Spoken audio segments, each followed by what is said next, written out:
mobile चल्छ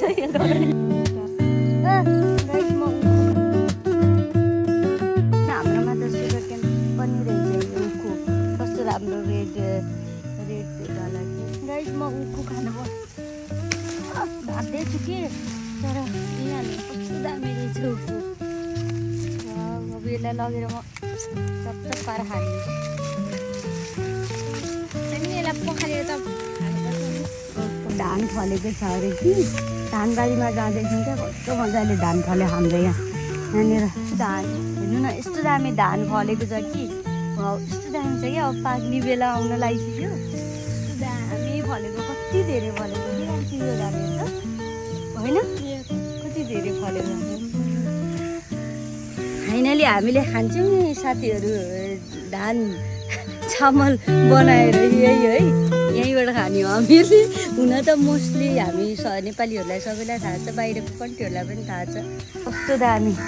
lemon कागती फलेको रहेछ कस्तो दामी के कति मजाले फलेको के यो कागती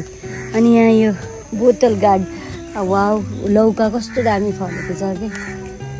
कति रमाइलो कागती चाहिँ एउटा एक दुईवटा खानु पऱ्यो कि मर्निङमा खानलाई कागती लेमन टी खानलाई यस्तो राम्रो आउँछ छिपेको टिप्न कता छ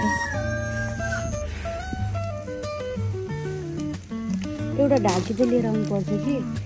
यो टिप्नलाई त्यत्तिकै आयो कस्तो दामी के छिपे मर्निङमा म खान्छु नि कस्तो छिपे खाने नानीको अलि छिपेको उतारो यसमा हाल्नु पऱ्यो कि गाइस हामीले चाहिँ म चाहिँ अब यो के अरे यो तपाईँहरूलाई थाहा छ यो लट्टेको साग यति मिठो हुन्छ नि मेरो चाहिँ फेभरेटै हो होइन अब म चाहिँ फाइनली यो अलिअलि रहेछ र पनि म टिप्छु कि आज म यही पकाएर खान्छु मासु म खाँदा मेरो मुख पाछे छ